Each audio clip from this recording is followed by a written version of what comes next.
અમૃતાલય કેન્દ્ર રાજકોટમાંથી હું ડૉક્ટર પૂજા દોશી વાત કરું છું. અત્યારે આપણી સામે નેહલબેન છે, જે 15 દિવસ પહેલા એમની શ્વાસની જેવી તકલીફ માટે આપણી પાસે આવેલા હતા. તેમણે 15 દિવસની દવા લીધી અને એ દરમિયાન એમને શું ફેરફાર લાગે છે તે આપણે એમની પાસેથી જ સાંભળીએ. જી નેહલબેન, તમને પહેલા શું તકલીફ હતી? મને શ્વાસની તકલીફ હતી. 20 વર્ષથી છે તકલીફ, અને આ 15 દિવસ થયા મેં અમૃતાલય કેન્દ્રમાંથી દવા લીધી છે. ઘણો ફેર છે, સારું છે, પરિણામ સારું મળ્યું છે.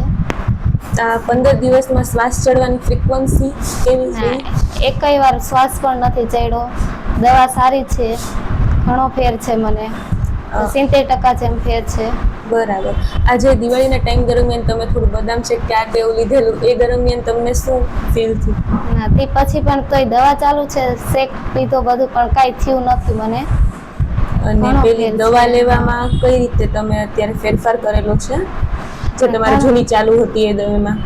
એમાં પણ મેં ફેર કરી નાખ્યો છે. આખી ગોળી લેતી એમાંથી અડધી કરી નાખી છે, તો એ કાંઈ શ્વાસ પણ ચડતો નથી. સારું છે. બરાબર, સરસ. હજી આપણે માત્ર 15 દિવસ દવા થઈ છે, તમને ઘણો સારો ફરક પડ્યો છે. આ જ રીતે આપણે દવા આગળ કન્ટિન્યુ કરીએ અને વધારે ઝડપથી સારો ફેર પડે તેવા પ્રયત્નો કરીએ.